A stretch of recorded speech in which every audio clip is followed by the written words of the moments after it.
Hi hello. Wednesday రోజున మా ఆయనకి కొంచెం ఎగ్ ఫ్రైడ్ రైస్ అయితే అప్పటికప్పుడు చేసి ఇచ్చాను. ఇక మా పిల్లలకి కూడా మార్నింగ్ ఎగ్ ఫ్రైడ్ రైస్ చేసి లంచ్ అయితే పెట్టేశాను. బాయిల్డ్ ఎగ్స్ అయితే టిఫిన్గా తినేసి స్కూల్కి వెళ్ళారు. ఇక మా పాప స్కూల్ నుంచి రాగానే ఏ గ్రేడ్ వచ్చిందని చెప్తుంది.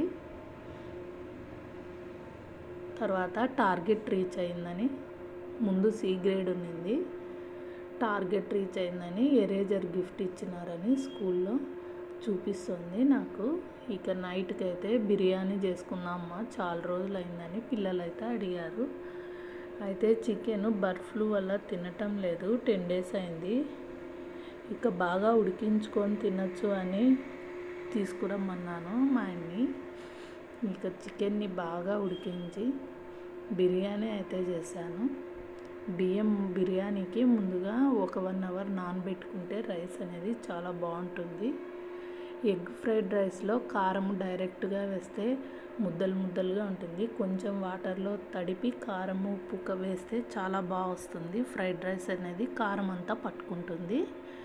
ఇక ఈవినింగ్ స్నాక్స్కి అయితే వాటర్ మిలన్ అయితే కోసాను. పిల్లలందరూ స్నాక్స్గా అయితే వాటర్ మిలన్ తిన్నారు. ఇక నైట్కి అయితే పలావ్ చేశాను, చికెన్ పలావు.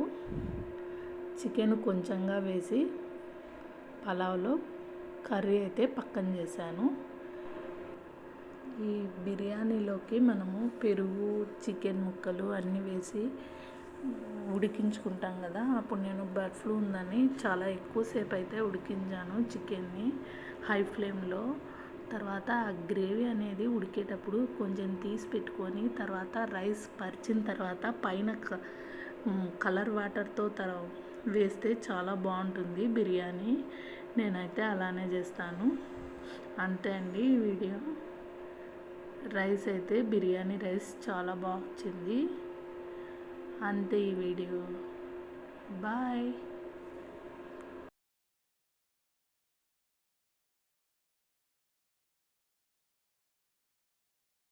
ఇక్కడ మా పాప అయితే కర్రీస్ వేసుకొని అన్నం తినమంటే నీళ్ళు వేసుకొని నీళ్ళన్నం తింటుంది. తినకపోగా ఈ కర్రీ అంతా పడేస్తానని నన్ను బెదిరిస్తుంటే శరవణ నీకు దమ్ ఇయ్యను అనేసరికి వెంటనే సారీ చెప్పి కూరంతా పక్కకు పెట్టేసింది. మా శరవణ అయితే నన్ను అలా కాపాడాడు. ఇంకా నీళ్ళ అన్నం అయితే తింటుంది మా గాయత్రిది. అంతే ఈ వీడియో. బాయ్.